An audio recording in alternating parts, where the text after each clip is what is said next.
always something in us from our fathers had not been accepted, embraced, and honored. I don't mean to justify the bad stuff that your father did or the lack of love in your relationship. This stuff needs to be worked through, expressed emotionally, forgiven eventually. But I'm not talking about this. This is the father wound. This is why I've written this book. To get, yes, we need to heal the wound, definitely. But the wound is not an end in itself. It's a means to an end. And what's the end? That's what the world doesn't tell you. What is the end? Why do people need to heal their father wounds? Why do men need to heal their father wounds? In order to become who we couldn't become because of the father wound. So, I've got a friend in his 70s. He was born actually the same year as my dad. He's been one of my closest friends.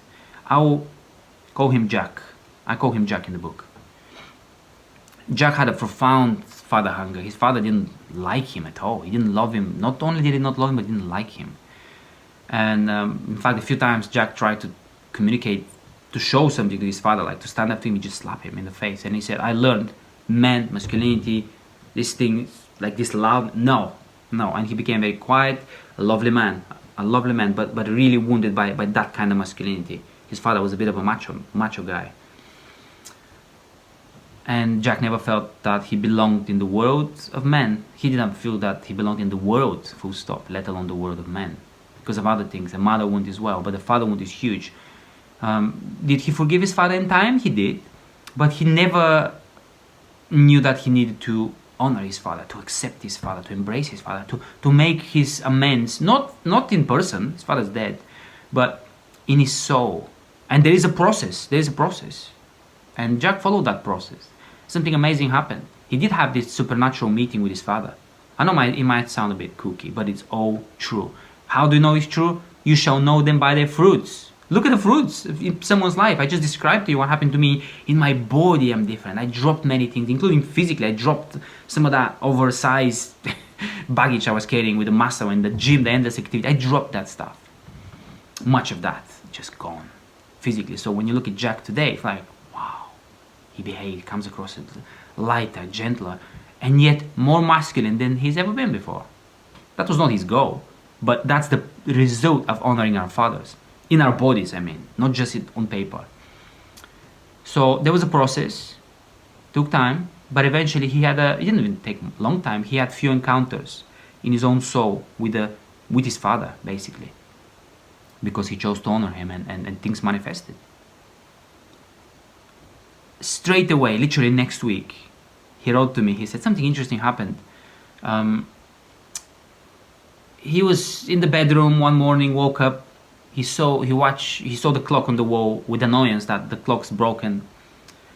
And he said, normally, I never like things to break because I can't fix things and I don't want to fix things. I've got other things to do and I'm very irritable when that happens.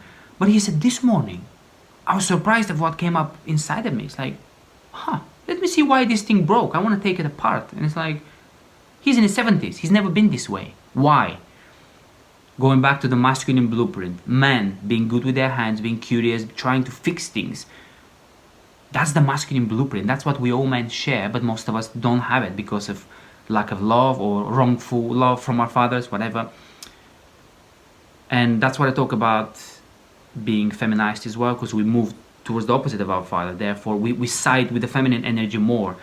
But the masculine blueprint is there inside of us, waiting to be released, capitalized on. And that's what happened to Jack. Wow, amazing. Another thing that happened literally like a month later was when he was on a holiday with his family. One of his daughter said to her child, who is his grandson, said, if you don't behave, I'm gonna call grandpa.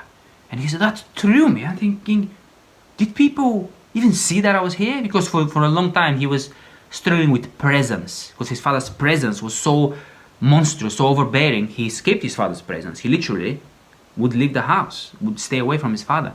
And so therefore later he couldn't embody his own masculine presence. And things were missing there. But after this work of redeeming and honoring his father, his presence was not only noticed, but his daughter actually used him as a threat. He's not a threatening guy. He never wanted to be a threatening guy because his father was, obviously. So you move against that. or you emulate that. It's this way or that way. But the result of becoming fully masculine, the result of becoming one with our fathers, is one of the results is we become fully masculine. We become more, that masculine blueprint is more available to us. And we have that warrior side as well, able to be cultivated, and that presence in his way is more like a king's presence in his palace. You know he's there. He doesn't need to come beat you up to make you aware of that. He's like the lion in the jungle. Honor thy father. And there's another story there. A man with locked deep into sexual struggles that we identified were the result of the father wound. And that was amazing, and that had a supernatural, spiritual twist to it as well. There are many stories like that, and few of them are in the book. And this is why I'm sharing this with you.